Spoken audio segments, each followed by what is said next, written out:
오늘 설교 제목은 이제 부끄러워하지 않으리, 이런 제목입니다. 여러분, 부끄러워할 일들이 참 많이 있습니다. 저 자신도 이 자리에서 감히 고개를 들지 못할 그런 부끄러워할 수밖에 없는 그런 연약한 사람이지만은 하나님의 은혜를 의지하고 또 이곳에 서서 말씀을 전하게 되고, 또 여러분의 어린 시절을 생각하면 참 지금도 얼굴이 화끈거리는 그런 수치심에 떨었던 그런 기억들도 있으실 것이고, 그래서 과거도 현재도 미래도 우리가 어떻게 하면 이 부끄러움의 문제를, 수치심의 문제를 해결하고 또 처리하고 살아가느냐 하는 것이 우리 신앙생활에 참 중요한 문제인 것 같습니다. 여러분 어떻습니까? 그래서 그냥 잊어버리면 됩니까? 어디 쥐구멍에 들어가서 숨어버리면 됩니까? 그냥 사람들의 시선을 피하기만 하면 됩니까? 그냥 사람들의 기억에 잊혀지기만 기다리면서 숨어있기만 하면 됩니까? 그때서 슬그머니 나와서 뻔뻔스럽게 다시 그 부끄러운 문제들을 해결하지도 못한 채 그냥 세월이 약이다 그렇게 살면 됩니까? 여러분, 우리 마음속에 어릴 때부터 받은 그런 상처나 그런 아픔들, 이런 것들이 여전히 남아서 그 치유되지 않은 내 상처의 문제가 우리의 관계에도 문제를 일으키게 되고, 또 그래서 공동체 안에서도 불편함을 서로가 끼치게 되고, 내 신앙생활과 내 관계에 모두에 영향을 미치는 이런 일이 참 많은데, 여러분, 이런 상황 속에서 우리가 어떻게 하면 정상적이고 또 감격적이고 또 평안이 넘치는 이런 삶을 살아갈 수 있을까, 그런 생각을 하게 되는 것입니다. 이 12학년들이 요즘 대학 입학 통지서를 받고 있는 그런 시즌인데, 여러분 어떻습니까? 자녀들이 척척 합격을 잘 해주고 원하는 대로 잘 되고 그러면 참 자랑스럽고 그렇겠지만, 또는 자녀들 때문에 부끄러워할 수도 있지 않습니까? 뭔가 불편할 수도 있지 않습니까? 고개를 들지 못하고 다닐 만큼 그런 창피한 일도 있을 수가 있지 않습니까? 여러분, 자녀들뿐 아니라 배우자는 어떻습니까? 배우자가 실수를 했습니다. 배우자가 마음에 깊은 상처를 가족들에게 줬습니다. 그랬을 때 어떻게 하면 좋습니까? 우리가 근데 이 질문을, 이런 일들을, 이런 상황을 당하게 될 때 그들에게, 실수한 남편이나 아내나 우리 자녀들에게 우리가 묻는, 선뜻 나오는 질문이 뭐냐면, 이 사실을 또 누가 알고 있어? 이 이야기를 또 누구한테 했니? 여러분, 이 질문을 우리가 할 때가 있습니다. 그 상황과 그 사건 자체보다, 그것이 주는 부끄러움보다도 다른 사람들의 구설수에 휘말리고 많은 사람들이 알게 되고, 여러 사람들이 이 사실을 알게 될 때에 구겨지는 나의 자존심과 이미지, 나의 평판, 이런 것들이 나를 또 견딜 수 없이 만드는, 부끄러움에 쩔어 살게 만드는, 그래서 이 수치심이라고 하는, 이 부끄러움이라고 하는 것은 자기의 문제이기도 하지만 남과의 관계의 문제이기도 합니다. 다른 사람과의 시선, 그것이 나를 더 수치스럽게 만들게 되기도 한다는 것입니다. 어린아이가 이제 수영장에 가서 어머니가 수영을 가르치기 위해서 레슨을 시키려고 왔는데, 아이가 물을 무서워해가지고 막 물에 들어가지 않고 울고 막 그러고 있습니다. 여러 번 트라이도 안 되니까 이 어머니가 뭐라고 하느냐 하면, 야, 이 겁쟁이야, 이 겁쟁이 꼬마 녀석아, 정말 내가 부끄러워서 못 살겠다, 정말 넘새스럽다. 여러분, 그렇게 말을 했을 때 이 아이는 자기가 다른 사람들 앞에서, 많은 사람들 앞에서 수영을 못한다는 것 자체가 부끄럽기도 하지만, 어머니가 자기를 부끄러워하고 있다는 사실, 어머니가 나를 부끄러워한다는 사실이 스스로가 견딜 수가 없는 거예요. 그래서 어릴 때부터 스스로에 대한 자신감을 상실하고, 나는 어머니를 부끄럽게 한 사람이다, 이런 피해의식 속에서 계속 그 어린 시절을 우울하게 보냈다고 하는 그런 얘기들이 있지 않습니까? 어떤 고등학교 한 교사가 쉬지 않고 떠드는 한 여학생이 있었는데, 그 여학생에게 좀 잠잠케 하게 하기 위해서 많은 학생들 앞에서 이렇게 말했습니다. 야, 나는 너보다 말 많은 사람을 내가 이때까지 본 적이 없다. 이게 칭찬입니까?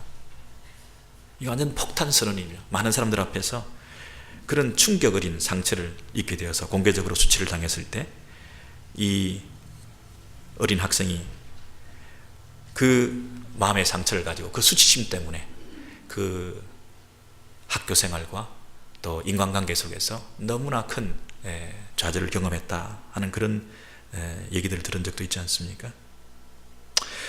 여러분, 어린아이들 뿐입니까? 우리 부모들이 본의 아니게 수치심을 자극하기도 하고 수치심을 형벌로 주어가지고 그 아이들을 통제하는 수단으로 수치심을 악용하게 되는 때도 있습니다. 밤에 실례를 한 아이들에게 키를 쓰고 동네를 한 바퀴 돌게 만든다든지, 그러면 그게 얼마나 그 잘못한 그 일 자체가 부끄러운 게 아니라 온 동네에 그것을 소문나게 만들고, 또 그것이 사람을 통제하는 수단으로 수치심을 자극해서 사람들에게 오히려 벌을 주면서 더 고통스럽게 만드는, 그래서 이 부끄러움과 수치의 문제가 아주 복잡한 문제라는 거예요. 심리학자들이 단순히 죄책감의 문제로 연결시키는데, 이 수치심과 죄책감은 죄를 지은 것도 아닌데 말이죠. 죄를 지어서 느끼는 죄책감이 아니라 죄를 지은 것도 아닌데 이 복잡 미묘한 어떤 마음의 부끄러운 감정의 상태, 이런 것들이 해결되지 못해서 어떤 죄를 짓고 죄 지은 결과 때문에 당하는 그런 고통보다도 평생에 남몰래 고통하는 이런 그 마음의 부담들이 있게 된다는 것입니다.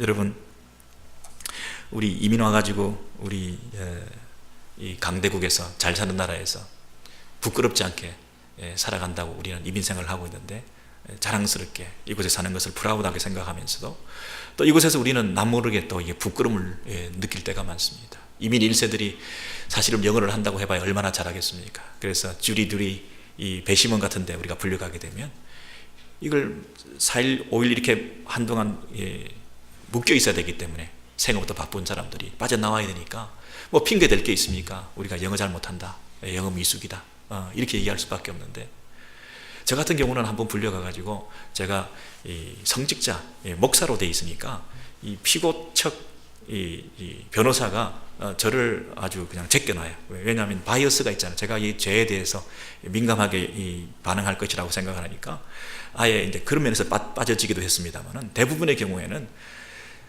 그 많은 사람들 앞에서 왜 내가 여기서 더 이상 할 수가 없냐, 내가 뭐 진단서를 끊어온 것도 아니고 병이 나서 아픈 것도 아니고 그러니까 내가 영어 미숙이다, 이렇게 얘기를 하고 나오게 된다면, 여러분 스스로에 대해서 야, 내가 뭐 고등교육도 받은 사람이고 내가 미국 온 지도 얼마나 되는데 여기서 다른 문제도 아니고 이 랭귀지 프로블럼 때문에 내가 못한다고 이런 얘기를 하면 스스로에 대해서 여러분 좀 부끄럽잖아요. 내 스스로가 용납이 안 되는 거예요. 뿐만 아니라 그 많은 사람들 앞에서 여러분, 내가 영어 잘 못해서 그걸 인정받아가지고 떳떳하게 야, 나는 자유다 하고 빠져나오게, 그게 뭐 발걸음이 가볍겠습니까? 이런 면에서 이 남이 나를 어떻게 생각할까 하는 그런 내 수치, 내 추함, 내 결점, 내 약점, 이런 것들이 드러나게 될 때 내가 창피하다, 부끄럽다, 이런 감정들을 스스로 가지게 되고 다른 사람과 관계 속에서 가지게 되는 이런 일들이 우리 속에서 일상의 삶 가운데 얼마나 많이 일어나고 있는지 모르겠습니다. 남들은 아나, 만약에 여러분 그 많은 사람들 중에 다 모르는 사람들이고 내가 좀 부족합니다, 영어 미숙합니다, 이렇게 얘기하면 참 좋은데 그 중에 한두 사람이라도 잘 아는 사람이 있다고 생각해 보십시오. 그러면 얼마나 더 부끄러움이, 더 수치가 더 진해지겠습니까? 이게 참 쉽지 않은 문제예요. 이 문제를 극복하고 해결하고 잘 살 수 있다고 하는 것이. 근데 여러분, 제가 복음을 알려드리겠습니다. 이것을 극복할 수 있습니다. 해결할 수가 있습니다. 이 문제를 근본적으로 해결할 수 있는 길이 있습니다. 왜냐하면 이 수치와 이 더러움과 부끄러움이라고 하는 것이 어디서부터 기원되었던가를 잘 알면, 그 문제를 다시 돌아가기만 한다면 이 문제가 해결될 수 있는 가능성이 있다는 것이에요. 그래서 여러분, 창세기로 다시 돌아가셔서 우리 창세기 3장 7절과 8절에서 처음 인류가 느꼈던 감정, 이 수치심이 어떻게 시작되었고 이것을 어떻게 극복할 수 있는지 여기 나와 있습니다. 3장 7절에서 8절, 이 영어가 있는데 여러분 영어 잘 하시지만 물론 한글만 같이 한번 읽으시겠습니다. 시작. 이에 자기들이 벗은 줄을 알고 무화과 나무 잎을 엮어 치마를 삼았더라. 그들이 그날 바람이 불 때 동산에 거니시는 여호와 하나님의 소리를 듣고 아담과 그의 아내가 여호와 하나님의 낯을 피하여 동산 나무 사이에 숨은지라. 여러분, 우리가 수치심을 가지게 됐는데요, 그것은 왜 가지게 되었습니까? 인간이 하나님의 말씀에 불순종해서 죄를 범한 결과로 서로 벗은 줄을 알고 부끄러워하게 되었다 그랬습니다. 그래서 하나님과의 관계 속에서 이 수치심의 문제가 해결돼야 된다는 거예요. 그래서 이 자기들이 해결해 보려고 무화과 나무 잎을 엮어서 치마를 만들어 입었습니다. 치마로 번역됐지만 에이프론이나 커버링이나 이렇게 덮개를 씌웠다는 것입니다. 그래서 자기가 스스로 그것을 덮어가지고 수치를 가려보려고 그렇게 노력을 하고 이 아담과 하와가 있었지만, 이제 하나님 앞에서 하나님의 소리가 들릴 때에 그 수치가 가려진 것이 아니었던 거죠. 그 부끄러움이 해결됐던 게 아니었던 거죠. 그 하나님 앞에서 얼굴을 피하여, 여호와의 낯을 피하여, 여러분 수치심을 느낄 때는 숨어들게 되는 거죠. 어딘가에 들어가게 되는 거죠. 쥐구멍에 들어가게 되는 거죠. 동굴 속에 자기를 피하게 되는 거죠. 무슨 일이 있었든지 그냥 없는 걸로 해버리고 싶은 거죠. 여호와의 낯을 피하여 숨어들었습니다. 동산나무 사이에 숨었습니다. 여러분, 가리개를 가렸지만 자기들은 스스로 부끄러움의 수치를 해결했다고 생각했지만, 그러나 하나님 앞에 섰을 때 여전히 수치가 드러난 거죠. 하나님의 낯을 피하여 숨어들 수밖에 없었던 거죠. 그러므로 수치심은 결과적으로 하나님 앞에서 생기는 감정이라는 거예요. 사람들 사이에 생기는 감정이다. 그래서 저 사람보다 내가 좀 부족해서 내가 수치스럽다, 부끄럽다. 그래서 내 백그라운드를 더 강화시키고 내 자존감을, 낮은 자존감을 더 높이 만들고 나를 스스로 포장하고 나를 괜찮은 모습으로 만들어서 여러 가지 덮개를, 새로운 것을 자꾸 덮고 신제품을 덮고 아니면 겹겹이 외투를 사서 입어서 나의 수치를 많이 가려서 이 문제가, 나는 수치심이 해결되었다. 세월이 지나서 사람들이 다 잊혀져서 더 이상 나를 기억하지 않는다. 내 수치심의 문제는 해결되었다. 그렇게 하고 살았는데 하나님 앞에서는 그게 해결이 안 됐다는 거예요. 하나님 앞에서는 여전히 그 수치의 문제가, 부끄러움이 드러나 있다는 거예요. 그러므로 근본적으로 하나님과의 관계 속에서 내 부끄러움의 문제를 해결하지 않고서는 내가 아무리 덮어도 세월이 지나도 그 근본적인 수치가 해결되지 않았을 때 우리의 신앙생활은 왜곡된 모습으로 빠지게 되고 더 깊은 우상 숭배로 들어가게 되는 거죠. 하나님 없이 내가 믿는 것을 의지하는 우상, 내가 내 문제를 해결할 수 있다고 생각하는 내 치마를 더 든든하게 만드는, 하나님 없이 내 울타리를 더 쌓아가는 내 성을 쌓아감을 통해서, 내 자아의 성을 견고히 함을 통해서 내가 무너지지 아니하리라. 나의 영광을 추구하고 나를 괜찮은 모습으로 가꾸어 감으로써 하나님을 떠나서도 사람들로부터 칭찬받아 존경을 받는 내 성을 쌓아가는 이 우상 숭배자의 삶을 살아가게 된다는 것입니다. 이 수치스러움, 부끄러움의 문제를 근본적으로 해결하지 않을 때 우리는 우상 숭배자가 된다는 것이에요. 그래서 여러분, 이 창세기 3장 그 21절 이하에 보시면 하나님께서 근본적으로 하나님 앞에서 나와서 해결돼야 될 문제다. 근본적으로 하나님과의 관계에서 이것이 해결돼야 된다는 면에서 하나님께서 가죽옷을 지어 입혀주셨어요. 그들이 만들어 입은 이 나뭇잎옷을 벗겨버리고 가죽옷을 지어 입히셨어요.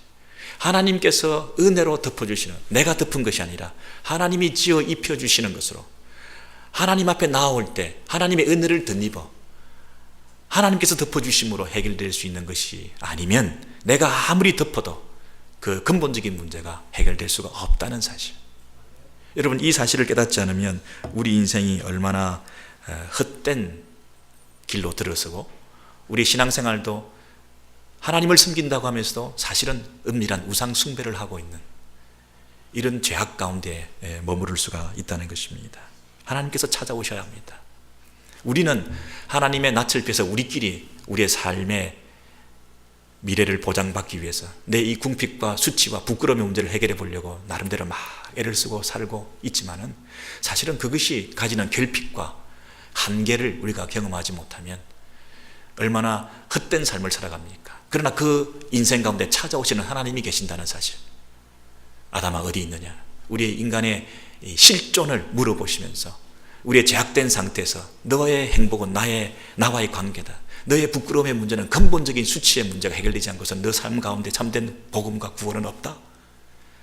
하나님이 찾아오심, 이것이 우리의 복음 아닙니까? 오늘 저와 여러분 가운데 여러분 깊은 은밀한 나만의 고통과 수치와 부끄러움 속에 잠 못 이루고 속으로 떨고 사실은 많이 포장하고 감추고 이렇게 살아가고 있는 우리들에게 하나님께서 찾아오셔서 여러분의 이름을 부르시고 하나님이 덮어주시는 그런 은혜가, 하나님이 용서해 주시고 회복시켜 주시는 그런 은혜가 있게 되기를 소원합니다. 이것이 우리가 근본적으로 살아날 수 있는 비결입니다. 이것이 우리가 다시 새로워질 수 있는 이유입니다. 우리가 그동안 쉽게 습관적으로 추구했던 방법들, 내만이 아는 이 부끄러움의 문제 해결하는 그런 방법들을 내려놓으시기 바랍니다. 조금 시간이 지나면 돼, 조금 나를 다독거리면 돼, 내가 조금 이럴 때 샤핑이라도 하면 내가 위로받아, 누군가 달콤한 말을 한마디 해주면 난 그것으로 해결되어서 오늘 하루만 내가 슬퍼하고 내일부터는 내가 다 살아나리라. 내가 나를 의지하는 겁니다. 나에게 체면을 거는 겁니다. 오늘 내가 하나님 앞에 나아가셔야 됩니다. 오늘 하나님이 우리를 찾아오셔야 됩니다. 우리가 숨어있는 이 자리에 언제까지 피해 있을 수 있습니까? 여호와의 낯을 피하여 내가 일시적으로 숨었다 할 수 있지만, 내가 일시적으로 내가 치마옷을 만들어 입었지만, 이것이 영원히 온전히 우리를 회복시켜 주시고 우리를 완전히 구원해 주시는 그 하나님 앞에 나아가서 오히려 참 구원을 경험하는 것을 방해하는 거리가 된다면, 이것이 오히려 우리를 비극으로 몰아가게 되는 것입니다. 여러분이 좋은 환경, 그럴싸한 여러 가지 치장, 포장거리, 이만하면 살 수 있다는 경제적인 이 해결, 다른 사람보다 내가 좀 나아 보이는 이런 여러 가지 액세서리들, 이런 것들이 오히려 우상 숭배자로 빠질 수 있는, 여러분 근본적인 벌거벗음, 근본적인 수치, 근본적으로 하나님 앞에서 떠나 있는 우리 인생의 이 비극에 대해서 눈 뜨지 못하면 우리는 영원히 우상 숭배자로 살게 되고, 이것이 만성적인 우상 숭배자가 되어서 이제는 내가 의지하고 있는 것이 뻔히 세상이고 물질이고 자녀고 내 명성이고 내 환경이고 나 자신인데도 불구하고 그것을 부끄러워하지 않는, 이제는 수치심을 느끼지도 않는, 내가 우상 숭배자라고 하는 수치심도 느끼지 않고 살아가는 만성적인 우상 숭배자가 되어서 이렇게 살아가고 있는 모습은 아닌가. 여러분, 우리의 삶을 돌아보시면 좋겠습니다. 우리 나훔 3장 5절에 보면 제가 드린 말씀에 대해서 잘 정리를 해놓고 있습니다. 구약성경 나훔 3장 5절에서 여러분 같이 한번 읽으시겠습니다. 시작. 만군의 여호와의 말씀에 내가 내 대적이 되어서 내 치마를 내 얼굴 위에 걷어 올려 내 벌거벗은 것을 일국에 보이며 내 부끄러운 것을 열방에 보일 것이요. 우상숭배입니다. 음행입니다. 하나님을 떠난 자들입니다. 하나님을 떠난, 그래서 우상을 숨기고 있는 이스라엘과 이방 민족들에게 하나님께서 책망을 하시고 심판을 하시는데, 그 표현들이 얼마나 적나라합니까?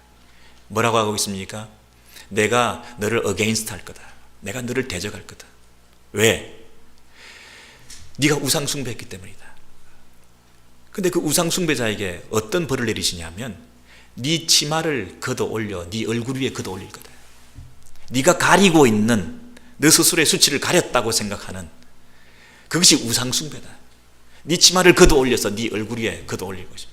그 너 부끄럽고 수치스러운 것을 다 세상에 많은 사람들에게 열국에 드러내 보일 것이다.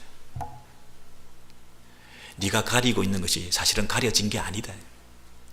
네가 그것을 가리고 이것이 편안하다, 이것이 안전됐다 라고 생각하는 것이 바로 우상 숭배다.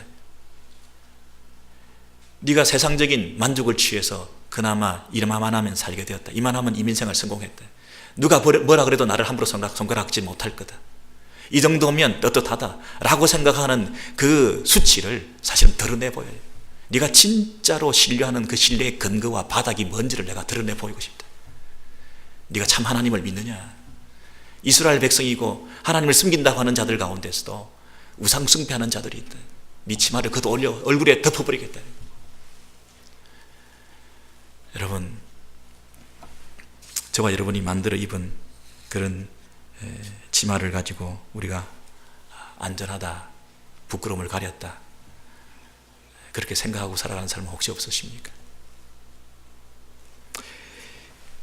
제가 며칠 전에 금요 기도에 우리 중보기도팀 낮에 우리 아침에 기도를 열심히 하고 낮 시간에 이 동네에 있는 그 한국 청년들이 하는 캘리포니아 롤 집에 가서 이제 음식을 같이 이렇게 시켜서 먹는데, 제가 그 미소쑥 국을 쏟아버렸어요. 손에서 이렇게 빠져가지고.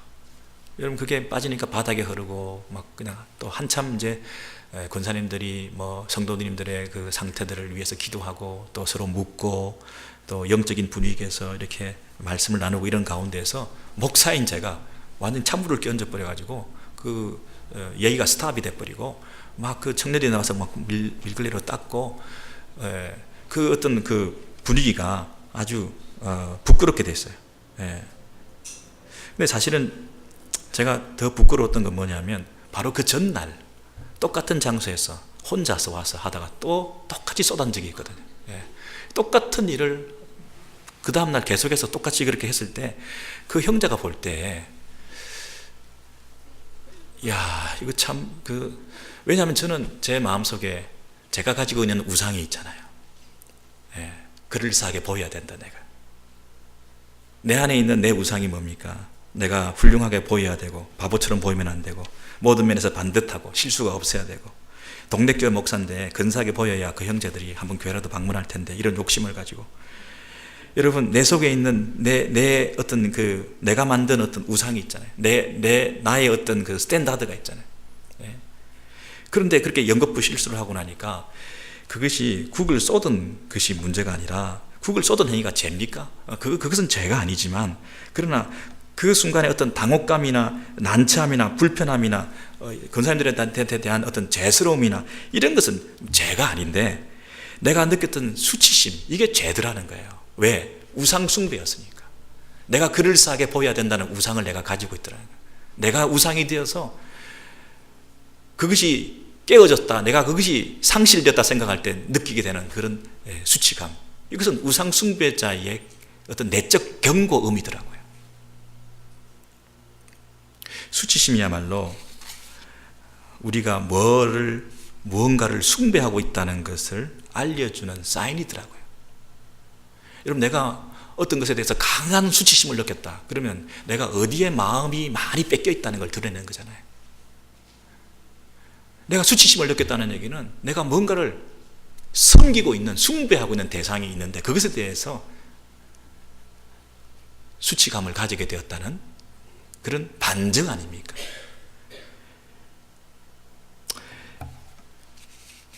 어떤 사람들은 다 수치심을 내가 느낄 때 내가 피해자다 이렇게 생각하죠. 저 사람이 나한테 피해를 줬다, 수치를 자극했다, 저 사람이 나한테 수치심을 줘서 내가 굉장히 모욕을 당했다. 그렇지만 여러분, 내가 피해자가 아니라 내가 우상 숭배자라고요. 나를 건드렸다는 거죠. 나를 우상으로 생각하고 있는 나의 자존심을 건드렸다는 거죠. 그래서 내가 피해자다, 저 사람이 나를 피해를 줬다, 그래서 내가 수치심을 느낀다는 것이 아니라, 내가 수치심을 느꼈다는 얘기는 내가 우상 숭배자였구나.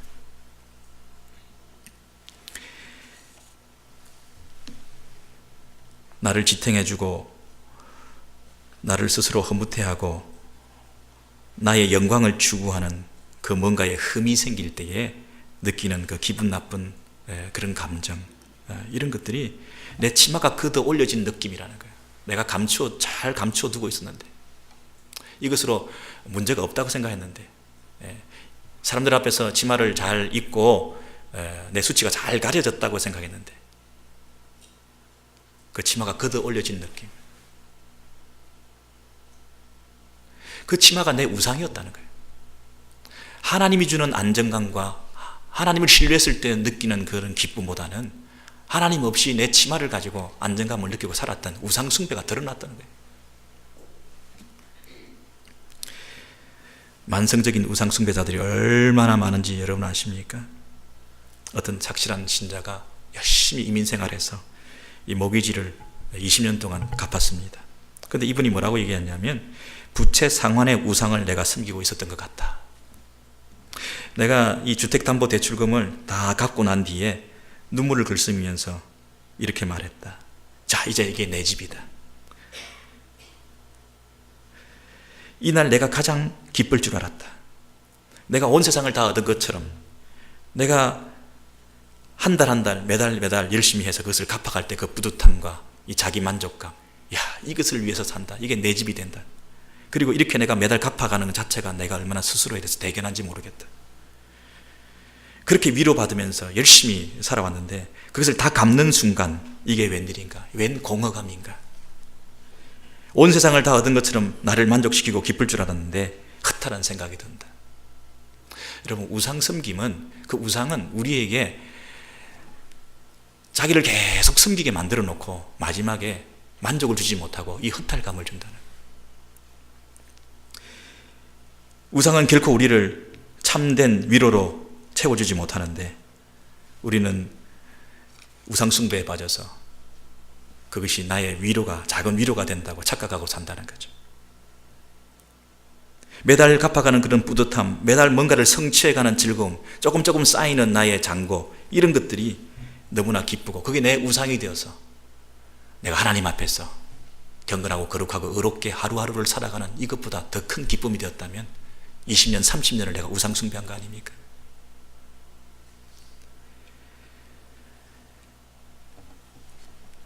우리 인생을 우리가 돌아볼 때 지금 신앙을 가진 사람인가, 우상을 섬기고 있는 사람인가를, 내가 만성적인 우상 숭배자인가, 이제는 수치심도 느끼지 않는 내 자녀, 내 명성, 내 물질, 내 캐리어, 내 성공, 여러분 이런 것들이 여러분 만성적인 우상 숭배의 대상이 되고 있는데도 불구하고 우리는 그것을 날마다 추구하면서도 이제는 수치심도 느끼지 않는, 여러분 수치심을 느껴야 내 안에 우상 숭배의 경고음이 들리는 건데 그런 수치심도 느끼지 않는 상태에서 살아가는 우리 모습은 아닌가. 여러분 성경 속에 나와 있는 한 시인의 경우에 이 수치심의 문제를 어떻게 극복하고 처리했는지 우리 시편 44편에 있는 말씀을 한번 보시기 원합니다. 시편 44편 13절에서 26절에 보시면 우리로 우리에게 욕을 당하게 하시니, 이 사람이 지금 욕을 당합니다. 수치를 당합니다. 많은 사람들이 둘러서서 조수하고 비웃고 조롱하고 있습니다. 그리고 우리를 이야기거리가 되게 하시며 사람들이 우리 얘기를 막 합니다. 우리를 씹고 있습니다. 한마디로 가십이 되어서 이렇고 저렇고 전화통을 들고 막 얘기를 하고 다른 사람의 얘기를 옮겨 다니면서 하는 말이 많으신 분들 때문에, 그래서 자기 얘기가 삽시간에 온 사람들이 알게 되는,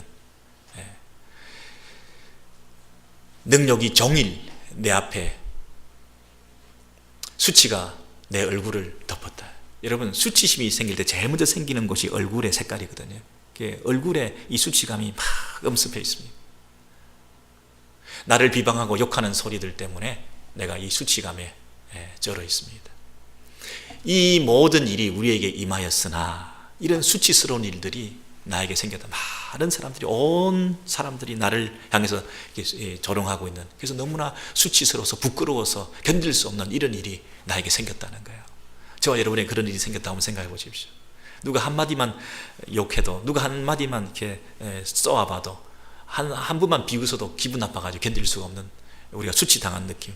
내 인사도 한번 안 받았다. 나에게 이 어떤 존경하지 않는 그런 느낌으로 자녀들이나 배우자들이 대할 때도, 남편이 집에 들어갔는데도, 아버지가 집에 들어갔는데도 아이들이 이렇게 차트 쳐다보지도 않는 이런 애완동물보다 못한 이런 일을 당할 때, 이게 모욕감을 당하는 그런 느낌 아니겠습니까? 이런저런 일로 여러분 이 수치가 막 엄습해 있을 때 견딜 수 없다. 내가 말은 안 하지만 자존심 상해서 이런 얘기는 다 못하지만 속으로 사실은 모욕감을 느끼는 이런 일들이 얼마나 많습니까? 그런 일들을 당할 때 이 모든 일이 우리에게 임하였으나 뭐라고 했습니까? 우리가 주를 잊지 아니하며 주님을 잊지 않는다 그랬습니다. 여러분 이런 엄청난 모욕과 수치, 부끄러운 일을 당하면 우리는 숨어들거나 피하거나 아니면 공격적으로, 폭력적으로 갚아주거나 세월의 인생의 무게를 맡기고 잊혀지거나, 여러분 그렇게 될 가능성이 많은데, 이분은 말이죠, 이런 일을 당했음에도 불구하고 우리가 하나님 앞에 나와서 주님을 찾았다는 것입니다. 주님을 잊어버리지 않았다는 거예요. 주님 앞에 은혜를 구했다는 거예요. 주님을 잊을 뻔했는데 주님 앞에 나와서 손을 내밀었다는 거예요. 우리의 마음은 위축되지 아니하고, 여러분 우리의 마음이 돌아서지 않았다는 겁니다. 우리의 마음이 위축되지 않았다는 것입니다. 여러분 이런 일을 당했을 때 우리의 마음이 얼마나 서글프겠습니까? 우리의 마음이 얼마나 지치고 피곤하겠습니까? 다 놓아버리고 싶은 마음이 들지 않겠습니까? 그럼에도 불구하고 위축되지 않았고, 그리고 우리의 걸음도 그 길을, 주의 길을 떠나지 아니하였다. 내가 가는 헌신의 길, 주를 향한 예배의 길, 주를 향한 순례의 길, 내가 걸어왔던 일상의 이 삶을 꾸준히 계속해서 걸어갔다는 것입니다. 만약에 우리가 하나님의 이름을 잊어버렸거나 그리고 우리 손을 펴서 이방인에게 폈다고 한다면, 야, 내가 섬기는 하나님, 내가 믿을 만한 분이 안 된다, 이런 모욕감을 주는 일을, 이런 수치를 당하는 일을 많이 당하게 하는데도 나를 도와주지 않는다, 다른 신 쪽에 내 마음을 토해놓고 다른 데 의지해보고, 하나님 섬긴다고 뭐 무슨 수가 있냐, 세상을 의지해야지, 물질을 의지해야지, 사람을 의지해야지, 다른 쪽에 내 마음을 주고 내가 손을 폈다고 한다면 하나님이 그걸 다 알 거다니. 내 마음의 비밀을 다 아시는, 내 인생의 심령을 감찰하신 우리 하나님께서 다 아실 거 아닙니까? 그러나 나는 그런 면에서 부끄러움이 없다는 거예요. 우리가 뭘 부끄러워하지 말아야 됩니까?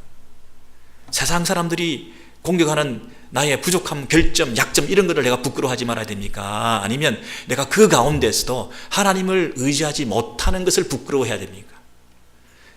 세상을 의지하는 쪽으로 나아가는 그 자체를 부끄러워해야 됩니다. 그래서 하나님 앞에 내가 부끄러움 없이 하나님을 잊지 않았습니다. 하나님의 예배 자리를 지켰습니다. 그리고 이방신을 섬기지 않았습니다. 그쪽에다가 손을 펴지 않았습니다. 하나님이 다 아십니다.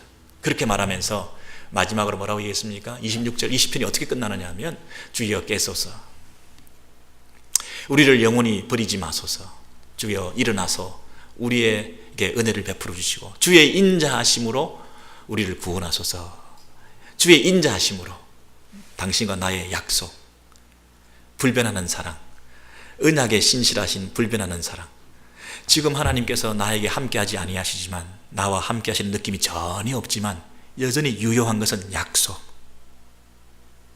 그분이 나를 떠나시고 나를 버리신 것 같지만, 그러나 그 가운데서도 그분의 나를 향한 불변하시는 사랑, 인자하심을 따라 이 헤세드적인 사랑, 나와 함께하시는, 나를 버리지 아니하시는, 나와 언약을 맺으시고 너는 내 백성이라, 너는 내 아들이라 약속하셨던 그 약속은 영원한 언약이기 때문에 지금 이런 상황 속에서도 그 언약을 의지해서 주님 앞에 나아왔으니, 주여 당신의 그 불변하는 사랑으로 찾아와 주옵소서.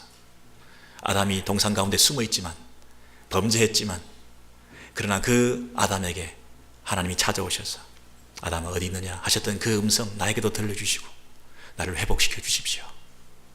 여러분, 이런 시인의 이 수치와 부끄러움을 어떻게 해결했느냐, 저와 여러분에게 많은 도전이 되지 않습니까? 이사야 50장 6절에서 8절에 보시면 한 분이 계시는데요, 이분은 또 이런 일을 당했습니다. 나를 때리는 자들에게 내 등을 맡기며, 내 등을 맡기며, 때리는 자의 내 등을 맡겼다. 나의 수염을 뽑는 자들에게 내 뺨을 맡겼다. 내 모욕과 침뱉음을 당하는 그들에게 내 얼굴을 감추지 않았다.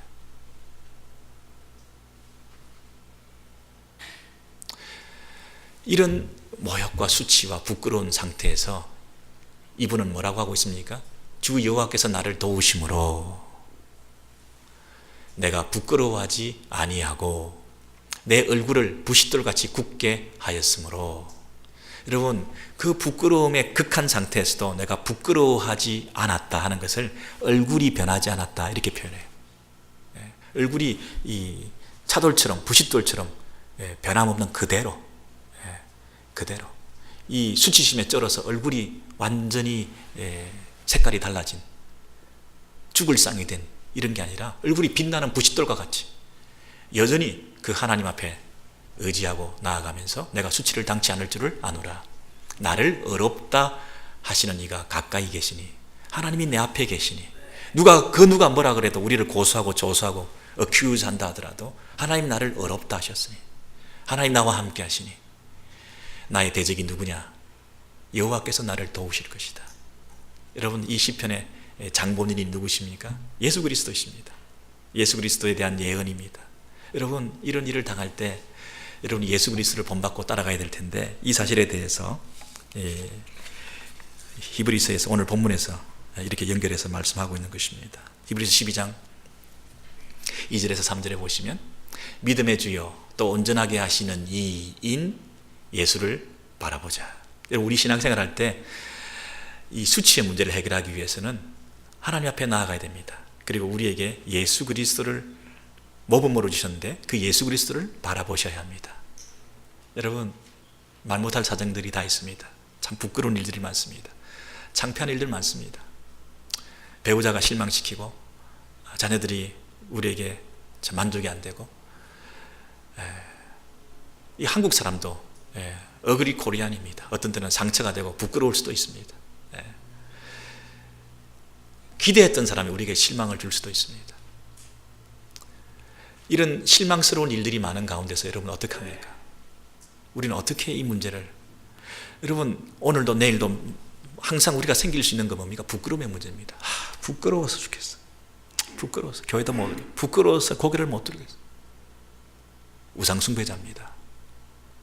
내 안에 자기가 가진 그 우상에 흠집이 나고 그 우상을 신뢰하고 의지했던 것으로 주는 만족감을 누리지 못할 때 그 상처가 되어서 하나님을 전적으로 신뢰하지 못하는 자에게 찾아오는 그 수치감이라는 것이 내 안에 덜쳐졌을 때, 내 치마가 덜쳐졌을 때 그 수치심을 가지고 떨고 있는 것입니다. 여러분, 치마가 덜쳐졌는데 어떻게 살겠습니까? 어떻게 살겠습니까? 그러나 그것이 내게 우상 숭배자라고 하는 그 사실에 대해서 깨닫게 되는 기회가 된다고 한다면, 그것이 나에게 슬픔으로, 서글픔으로 진정한 회복의 기회로 삼을 수 있는 그런 슬픔이 되기만 한다면, 자만하고 건강하고 안전하고 편안하다고 생각했던 내 문제가 깨어져서 내가 그동안 우상 숭배자였구나 하는 그런 슬픔의, 상처의, 고통의, 눈물의 시간들을 보낼 수 있는 기회가 된다고 한다면, 그것이 여러분들을 하나님 앞에 나아가는 기회로 만들게 된다고 한다면 그것이 얼마나 큰 축복이겠습니까? 여러분, 제가 수치심을 해결할 수 있는 방법 이제 정리해서 말씀드립니다. 수치심이 들었다, 부끄럽다, 그랬을 때 여러분 어떤 생각을 가지셔야 되냐면, 내가 뭘 숨기고 있는가? 왜 내가 지금 이것이 수치스러운가? 내 안에 내가 키워왔던 내 우상이 뭔가? 남들 앞에서 그럴싸하게 보이려고 하는 내가 많이 컸구나. 내가 너무 우상이 커지다 보니까 내가 작은 일에도 내가 상처를 받는 겁니다. 내가 작은 일에도 기분 나쁜 겁니다. 나를 너무 대단하게 생각하다 보니까 내가 조그만 상처를 받아도 내가 기분이 언짢고 불편한 것입니다. 내가 수치스럽고 부끄럽다는 것입니다. 사소한 일에도 내가 부끄러워서 그냥 그 자리를 피해버린다. 그만큼 내가 컸다는 겁니다. 내가 우상이 되었고 내가 나를 섬기는 우상 숭배자가 되었다는 사실에 대해서 하나님 앞에서 통곡하셔야 됩니다. 내가 과연 무엇을 믿고 살아왔던가? 하나님 앞에서 회개하셔야 됩니다. 하나님 앞에서 용서를 구하셔야 됩니다. 하나님의 찾아오심을 경험하셔야 됩니다. 동산나무 숲 사이에 숨어서 자기 부끄러운 수치를 가리고 그것으로 해결된 것으로 착각하고 있던 그 현장 속에 여러분을 대입하셔서 하나님의 찾아오심을 경험하셔야 됩니다. 창세기로 돌아가셔야 됩니다. 그곳에서 새로 시작하셔야 됩니다. 그런데 감사한 것은 하나님께서 그렇게 말씀해 주셨을 뿐 아니라 이 땅에 예수 그리스도를 보내주셨다는 것입니다.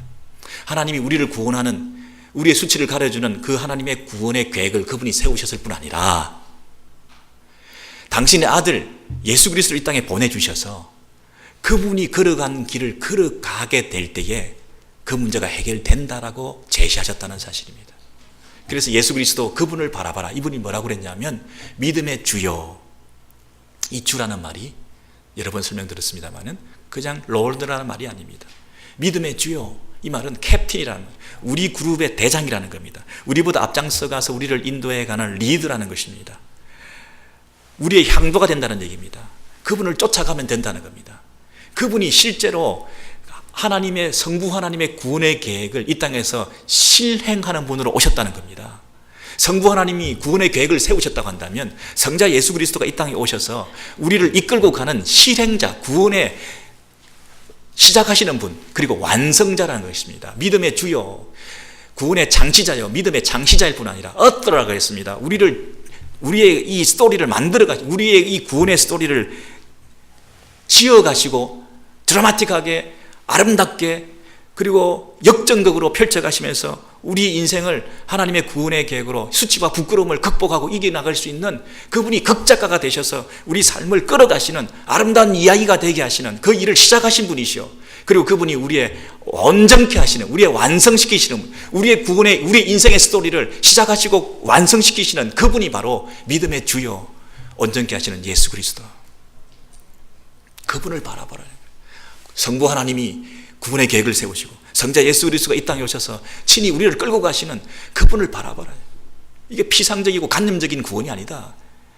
그분이 이 땅에 오셔서 실제로 피 흘리시고 십자가에 달리시고 그 부끄러움의 십자가의 수치를 참으시고, 그러나 그 앞에 있는 기쁨을 위하여 부끄러움을 개의치 아니하시고, 그분이 부끄러움을 개의치 아니하시는 그 모습을 실제로 보여주신 분이다.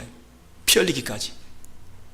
그래서 그분을 바라보고 그분을 따라가는 이 삶을 살면 너희가 지금 피곤하고 낙심해 있지만 부끄럽다, 창피하다, 고개를 들 수 없다, 지쳤다, 그렇게 말할지 모르지만, 그러나 예수 그리스도 그분이, 죄 없는 그분이, 이 죄인들이 예수 그리스도를 비방하고 조롱하고 멸시하고 수치심을 극대화시키고 그랬지만 그 죄인들이 거역한 일을 참으신, 그래서 십자가를 참으신, 부끄러움을 개의치 아니하신 그분의 모범을 따라 우리가 걸어가게 될 때에 그 예수 그리스도 그분이 하나님 우편에 앉으시고 부활의 영광에 참여하시고 부끄러움을 이기시고 십자가를 참으신 그 예수 그리스도의 삶을 따라가는 우리의 삶을 통해서 너희들의 삶 가운데서도 이런 영광스럽고 복된 일들을 허락해 주실 것이다. 이것이 우리의 수치심을 이길 수 있는 방법이요, 수치심을 이길 수 있는 길을 제시한 것이요, 그래서 그 수치심을 개의치 않고 부끄러워하지 않고 하나님 앞에 나아가서 하나님께서 허락하신 그 길을 따라 걸어갈 때에 주신 아름다운 열매와 결말이다, 이렇게 말씀하시는 것입니다. 여러분, 우리에게 수치심이 찾아왔을 때에 그것은 끝없는 우상 숭배자가 느끼는 감정이다, 이렇게 생각하셔야 됩니다.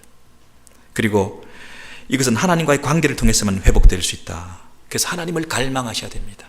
어떤 상황 속에서도 우리를 도우시는 하나님 앞에 나아가시는 축복이 있으시기를 바랍니다.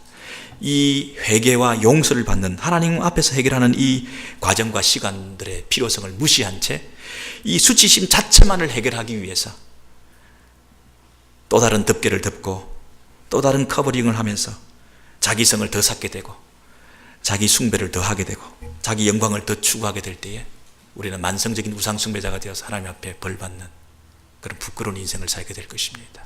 여러분, 이 시간 저와 여러분 가운데 하나님께서 찾아와 주시기를 원합니다. 그래서 하나님께서 해결해 주시고 위로해 주시고 여러분의 삶 가운데 새로운 출발이 있게 되기를 주의 이름으로 소원합니다.